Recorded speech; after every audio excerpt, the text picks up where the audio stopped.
Hello everyone, welcome back to my YouTube channel and Facebook page education hub BD. আজকের এই ভিডিওতে দুইটা গুরুত্বপূর্ণ প্রশ্নের উত্তর নিয়ে চলে এসেছি। কি কি প্রশ্ন দেখুন আপনার কম্পিউটার বা মোবাইল স্ক্রিনে। প্রথমে আমরা জানবো অর্থ বিভাগের সূত্র মতে নবম পে স্কেলের বর্ধিত টাকা আপনি কবে পেতে পারেন সরকারি চাকরিজীবীরা, অর্থাৎ আপনার ব্যাংক অ্যাকাউন্টে কবে ঢুকবে। 2 নম্বরে থাকবে জুলাই 2026-এ নবম পে স্কেল বাস্তবায়ন হলে বার্ষিক যে 5% আমরা ইনক্রিমেন্ট পাই সেটা কি আমরা পাবো। এই দুইটা গুরুত্বপূর্ণ কোশ্চেন যেটা আমার কমেন্ট বক্সে প্রায় সবাই করে থাকেন, সেটি হোক ফেসবুক হোক সেটি ইউটিউব, সেই দুইটা কোশ্চেনের গুরুত্বপূর্ণ কোশ্চেনের অ্যান্সার পেয়ে যাবেন এই ভিডিওটিতে। তাই বলো ভিডিওটি টানবেন না, একদম না টেনে একদম শেষ পর্যন্ত দেখবেন। আমি এই দুইটা কোশ্চেনের গুরুত্বপূর্ণ কোশ্চেনের অ্যান্সার দিয়ে দিব এই ভিডিওতে। তাহলে চলুন আমরা সময় নষ্ট না করে সর্বশেষ কোশ্চেনের অ্যান্সারগুলো জেনে নিই। আমরা ভিডিও মেন অংশে চলে এসেছি। প্রথমে আমরা জেনে নিব অর্থ বিভাগের সূত্র মতে নবম পে স্কেলের বর্ধিত টাকা কবে পেতে পারেন সরকারি চাকরিজীবীরা। বলা হয়েছে অর্থ বিভাগের সংশ্লিষ্ট কর্মকর্তাদের তথ্য অনুযায়ী নবম পে স্কেল 1 জুলাই 2026 থেকে কার্যকর করার প্রস্তুতি চলছে। যেহেতু আমাদের অর্থমন্ত্রী এবং পরিকল্পনা মন্ত্রী জনাব আমির খসরু মোহাম্মদ চৌধুরী স্পষ্ট করে বলে দিয়েছেন জুলাই থেকে ধাপে ধাপে পে স্কেল বাস্তবায়ন হবে, সে নিয়ে কিন্তু আর কোনো সন্দেহ থাকছে না। যখনই পে স্কেল বাস্তবায়ন হোক, যখনই গ্যাজেট আকারে প্রকাশ হোক না কেন, আপনি কিন্তু জুলাই 2026 থেকে সুযোগ সুবিধা পাবেন। বলা হয়েছে নতুন বেতন কাঠামো বাস্তবায়নের আগে গ্যাজেট প্রকাশ, প্রজ্ঞাপন জারি, বিধি সংশোধন ও অন্যান্য প্রশাসনিক প্রক্রিয়া সম্পন্ন করতে হবে। এসব আনুষ্ঠানিক কার্যক্রম শেষ করতে কয়েক মাস সময় লাগতে পারে বলে সংশ্লিষ্ট সূত্ররা জানিয়েছে। সেই কারণে জুলাই থেকে নতুন পে স্কেল কার্যকর হলেও বর্ধিত বেতনের টাকা সঙ্গে সঙ্গে হাতে নাও পাওয়া যেতে পারে। তার মানে আপনারা বুঝতে পারছেন এখানে বলা হয়েছে যে গ্যাজেট প্রকাশে কিছুটা দেরি হবে।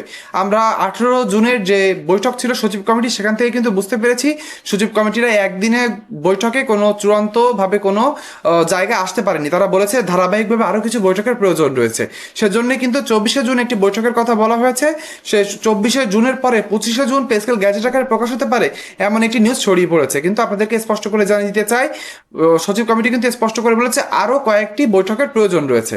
অর্থাৎ শুধু একটা বৈঠকে কিন্তু চূড়ান্তভাবে সকল কার্যক্রম শেষ হয়ে যাবে এটা আমি মনে করি না। এজন্য আপনাদেরকে মনে রাখতে হবে জুনে পে স্কেলটি গ্যাজেট আকারে প্রকাশ হবে, এর চান্স কিন্তু খুবই স্লিম, অর্থাৎ খুবই কম যে জুলাই মাসে আপনি গ্যাজেট আকারে প্রকাশ পেতে দেখতে পারবেন নবম পে স্কেলকে। এজন্য আপনাকে ধৈর্য ধরতে হবে এবং সাথে সাথে একটা কাজ চালিয়ে যেতে হবে। সেটা হচ্ছে আপনি যেখানেই আপনার সামাজিক যোগাযোগ মাধ্যম হোক, ইউটিউব হোক, ফেসবুক হোক, যেখানে আপনি দেখবেন অবশ্যই আপনার এক দফা এক দাবি সেটি 100% পে স্কেল বাস্তবায়ন এটি চাইতে হবে। অনেকে দেখছি যে আগের যে ভিডিওটিতে আমি আপনাদেরকে বলেছি যে প্রত্যেক দিন আমি আপনাদেরকে ভিডিও বানিয়ে জানাবো এবং সরকারি চাকরিজীবীদের যে মনের আশা যে 100% পে স্কেল বাস্তবায়ন একবারে লাগবে, সেটা হচ্ছে বেসিকের, সেটা আমি বলবো। আজকে আপনাদেরকে বলে দিতে চাই, সকলে কমেন্ট বক্সে কমেন্ট করবেন, আপনি আপনার সামাজিক যোগাযোগ মাধ্যমে শেয়ার করবেন, সবাইকে জানাবেন যে সরকারি চাকরিজীবীরা কিন্তু এক দফা এক দাবি জানিয়েছে যে তাদের যে বেতন রয়েছে সেটা 100% একবারে বাস্তবায়ন করতে হবে। তা নাহলে কিন্তু সরকারি চাকরিজীবীরা এই চরম মূল্যস্ফীতির বাজারে পে স্কেল বাস্তবায়ন হলেও তার আসল যে সুযোগ বা সুবিধা সেটি তারা ভোগ করতে পারবে না। দেখা যাবে আপনার বেতন 5,000 টাকা বেড়েছে, দ্রব্যমূল্যের দাম এত বেড়ে গিয়েছে যে টাকা আপনি আগে 20,000 টাকায় সংসার চালাতে পারতেন, সেটি এখন 30,000 সম্ভব হচ্ছে না। তাহলে আপনার 5,000 টাকা বেতন বাড়িয়ে কি হবে? এজন্য 100% পে স্কেল বাস্তবায়ন এর এক দফা এক দাবি কিন্তু সরকারি চাকরিজীবীদেরকে চাইতে হবে। তারপরে আমরা চলে আসি, বলা হয়েছে অর্থ বিভাগের সূত্রের দাবি অনুযায়ী প্রয়োজনীয় প্রক্রিয়া সম্পন্ন হওয়ার পর অক্টোবর 2026-এর মধ্যে কর্মকর্তা কর্মচারীরা ব্যাংক হিসাবে বর্ধিত বেতন জমা হতে পারবেন। অর্থাৎ এখানে কিন্তু বলা হয়েছে অক্টোবরের ভিতরে। আপনারা কিন্তু অনেক নিউজ চ্যানেল থেকে বলা হচ্ছে যে অক্টোবর মাসে আপনি বেতন পাবেন, বিষয়টা কিন্তু এমন না। তার মানে সচিব কমিটি একটা সময় চেয়ে নিয়েছে, তারা 2-1 মাস সময় লাগাতে পারে, তারপরে গ্যাজেট আকারে এই জিনিসটা প্রকাশ হবে। তার অক্টোবরের ভিতরে প্রকাশ হয়ে যাবে এবং অক্টোবর মাসের ভিতরে আপনি বেতন পেয়ে যাবেন। তার মানে বোঝা যাচ্ছে যে সরকার কিন্তু এই বিষয়ে অবহেলা না করে কাজ আগিয়ে নিচ্ছে। এখানে আপনাদের কাছে একটি প্রশ্ন রয়েছে, সেটি হলো যে আপনি কি মনে করেন যে সরকার জুন মাসের ভিতরে গ্যাজেট প্রকাশ করতে পারবে, নাকি তারা অবহেলা এবং তারা ইচ্ছা করে কালক্ষেপণ করছে? এটি আপনাদের কাছে প্রশ্ন রয়েছে। আশা করি সকল সরকারি চাকরিজীবীরা এই প্রশ্নের উত্তর দিবে। ভিডিওর এই অংশে এসে আপনি এখানে একটি ছবি দেখতে পাচ্ছেন, যেখানে বলা হয়েছে আমার ইউটিউব চ্যানেল থেকে যারা ভিডিও দেখে থাকেন তার প্রায় 75% মানুষ আমার ইউটিউব চ্যানেলটিকে সাবস্ক্রাইব করেন না। আমাদের কাছে অনুরোধ থাকবে অবশ্যই নিজের কলিগ এবং নিজের সহযোদ্ধা মনে করে আমার ইউটিউব চ্যানেলটি সাবস্ক্রাইব করে দিবেন। অন্যদিকে যারা এই ভিডিওটি আমার ফেসবুক পেজ বা কোনো ফেসবুক গ্রুপ থেকে দেখছেন, তাদের কাছে অনুরোধ থাকবে আমার এই ফেসবুক পেজটিকে অবশ্যই ফলো করে দিবেন। তাহলে কি হবে, ইউটিউব চ্যানেল এবং ফেসবুক পেজে যখনই আমি কোনো কন্টেন্ট আপলোড দিব পে স্কেল কেন্দ্রিক, আপনি সাবস্ক্রাইব এবং ফলো করে রাখলে সেটি সবার আগে আপনার সামনে চলে যাবে। তারপরে আমরা চলে আসি, বলা হয়েছে এক্ষেত্রে জুলাই, আগস্ট ও সেপ্টেম্বর মাসের বকেয়া এরিয়ার অর্থ পরবর্তী সমন্বয় করে একসঙ্গে প্রদান করা হতে পারে। তার মানে আমি যেটা আপনাদেরকে প্রথমে বলেছিলাম যে গ্যাজেট দেরি করে প্রকাশ হোক, যখনই গ্যাজেট প্রকাশ হবে জুলাই থেকে সেটি কাউন্ট করা শুরু হবে, অর্থাৎ বেতন, বর্ধিত বেতন জুলাই থেকে আপনি পাবেন। সেটি যদি ডিসেম্বর মাসে গিয়েও গ্যাজেট আকারে প্রকাশ হয়, ডিসেম্বর মাসের বেতন পান, সে ডিসেম্বর মাসে আপনি একবারে এই জুলাই থেকে বাদ বাকি নভেম্বর পর্যন্ত সকল মাসের বেতন কিন্তু একবারে পেয়ে যাবেন বকেয়া আকারে।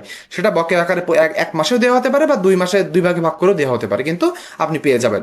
এটাই হচ্ছে স্পষ্ট অ্যান্সার। এবং এখন ঘুরিয়ে ফিরে অনেকে অনেক কথা বলতে পারে, 24, 25, 23 অনেক হচ্ছে তারিখ আসতে পারে, কিন্তু আমি সত্যি কথা বলবো, সচিব কমিটি থেকে যত সময় পর্যন্ত আমরা চূড়ান্ত কোনো নিউজ না পাচ্ছি তত সময় পর্যন্ত আমি মনে করি সরকারি চাকরিজীবীদের একটু ধৈর্য ধরতে হবে এবং তাদের যে এক দফা এক দাবি অর্থাৎ 100% পে স্কেল বাস্তবায়ন, এটা কিন্তু প্রচার করতে হবে।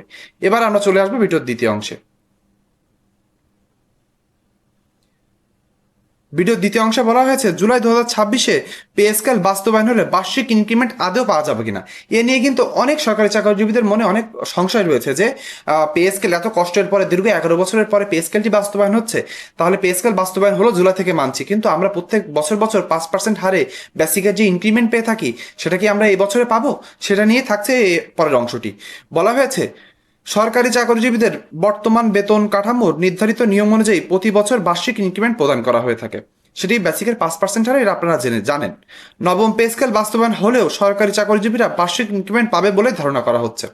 অর্থাৎ এখানে বলা হয়েছে বার্ষিক ইনক্রিমেন্ট তো প্রত্যেক বছর আপনি পাবেন, এটার সাথে পে স্কেল কখন বাস্তবায়ন হলো কি না হলো এটি কিন্তু ভাবার বিষয় না। বার্ষিক ইনক্রিমেন্ট 5% হারে যেহেতু রয়েছে, বার্ষিক ইনক্রিমেন্টটি আপনি পাবেনই, এ নিয়ে কোনো ধোঁয়াশা রাখার দরকার নেই।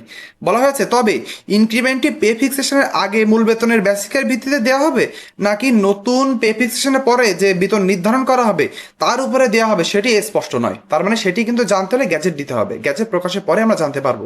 এখানে আমি সহজ কথা আপনাদেরকে বলে দিই, আপনার এখন যে বেসিক রয়েছে সেই বেসিকের উপরে 5% ইনক্রিমেন্ট দেওয়া হবে নাকি পে ফিক্সেশনের পরে অর্থাৎ নবম পে স্কেল বাস্তবায়নের পরে যে বেতনটি দাঁড়াচ্ছে তার উপরে 5% বার্ষিক ইনক্রিমেন্ট দেওয়া হবে, এটি কিন্তু এখনো গ্যাজেট প্রকাশ না হলে জানা যাবে না। তো তবু আমি যতটুকু জানি যে আপনার আগের যে বেতন রয়েছে সেখানে 5% হারেই কিন্তু আপনি বার্ষিক ইনক্রিমেন্ট পেতে পারেন।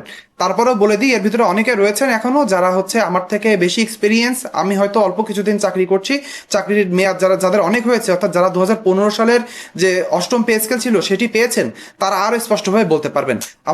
আমার এই ভিডিওটি যারা কেউ দেখে থাকলে এমন যে যিনি অষ্টম পে স্কেলের সময় বেতন পেয়েছেন এবং তার মনে আছে যে কিভাবে পে স্কেল বাস্তবায়ন হয়েছিল এবং বার্ষিক ইনক্রিমেন্টটি কিভাবে যোগ হয়েছিল, থাকলে অবশ্যই কমেন্ট বক্সে লিখে জানাবেন। আমি কমেন্টটি পিন করে দিব যাতে আমরা যারা সরকারি চাকরিজীবীরা নতুন রয়েছি বা যাদের এই সম্পর্কে ধারণা একটু কম তারা আমরা জানতে পারবো। আমি যতটুকু জানি যে এই আপনি রানিং বছরের যে বেসিকটুকু রয়েছে তার উপরে 5% হারে আপনি ইনক্রিমেন্ট পেতে পারেন। বলা হয়েছে এই বিষয়ে সিদ্ধান্ত নবম পে স্কেলের গ্যাজেট বা প্রজ্ঞাপনে উল্লেখ করা থাকতে পারে। 2015 সালের অষ্টম পে স্কেলের সময় কি দেওয়া হয়েছিল সেটা আপনাদের কাছে জানতে চেয়েছি। আশা করি আপনারা কমেন্ট বক্সে লিখে জানাবেন হচ্ছে যে আপনার অষ্টম পে স্কেলের সময় বেসিক বাড়লে আপনার কেমন হয়েছিল, এটা আমরা সবাই জানবো। এখন আমরা চলে আসি ভিডিও শেষ অংশে। আপনাদের সাথে আরও কিছু গুরুত্বপূর্ণ কথা রয়েছে। আপনাদেরকে বলতে চাই যে এখন কিন্তু আপনারা দেখছেন যে বিভিন্ন নিউজ পোর্টাল পে স্কেল নিয়ে উল্টোপাল্টা নিউজ করছে। আপনারা ধৈর্যহারা হবেন না। পে স্কেল যেহেতু সরকারি চাকরিজীবীরা দীর্ঘ 11 বছর পরে একটি পে স্কেল বাস্তবায়ন হচ্ছে, সকলে কিন্তু ভাবছে এখানে সরকারি চাকরিজীবীদের ইমোশন নিয়ে খেলা করা যাবে। আশা করি আপনারা বুঝতে পেরেছেন। অনেক নিউজ পোর্টাল থেকে অনেক কিছু নিউজ করা হচ্ছে, আগের নিউজ করা হচ্ছে, ধারণা নিয়ে নিউজ করা হচ্ছে। অনেকে দেখাচ্ছেন 20 থেকে 20,000 সর্বনিম্ন 1,60,000 সর্বোচ্চ এটা চূড়ান্ত হয়ে গিয়েছে, এমন কোনো নিউজও কিন্তু পাওয়া যায়নি। আমরা জানতে পেরেছিলাম শেষ পর্যন্ত যে একটু কাটছাট হতে পারে, সেই কাটছাট কতটুকু হবে, কিভাবে হবে এবং আদেও 20,000 টাকা থেকে কমানো হবে নাকি এটা একটু বাড়ানো হবে। বাড়ানোর সুযোগ তো আমি দেখছি না, তবু আমি মনে করি যে 20তম গ্রেডে অর্থাৎ 11 থেকে 20তম গ্রেডের যে আমাদের জাতীয় বেতন কমিশন কর্তৃক চূড়ান্ত রিপোর্টটি ছিল সেখান থেকে কোনো কিছু যেন কমানো না হয়, এটাই আমাদের কথা থাকবে। আশা করি আপনারা আমার সাথে একমত থাকবেন। অবশ্যই আপনাদেরকে যে কমেন্টটি করতে বলেছি করবেন এবং ভিডিওটি না টেনে শেষ পর্যন্ত দেখার জন্য সকলকে ধন্যবাদ। সকলে ভালো থাকবেন।